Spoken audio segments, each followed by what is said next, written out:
Okay, mga ka-YouTuber, good morning.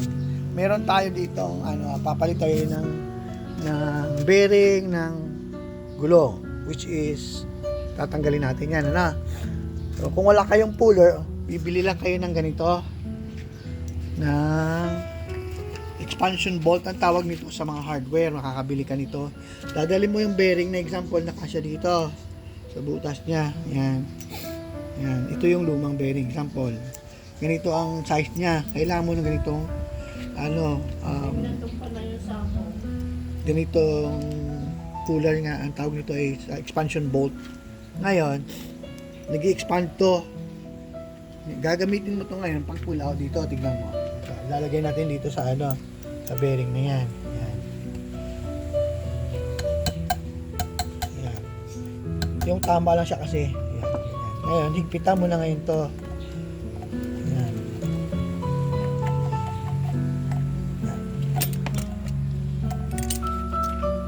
Tignan maigi ha. Mukhang gagawin ko ha.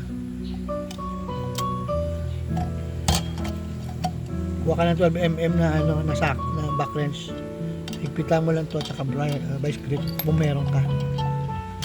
Kasi habang hinihigpitan mo na siya, mag-i-expand to. So, ika lang. Huwag yung pan ko.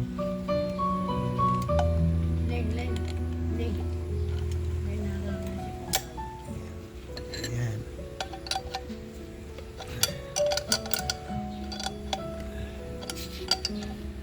Ayan, naka-expand na. Gawin mo.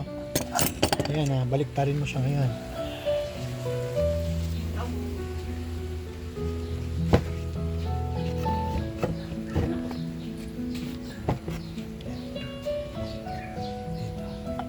Punsunin mo ngayon pababa.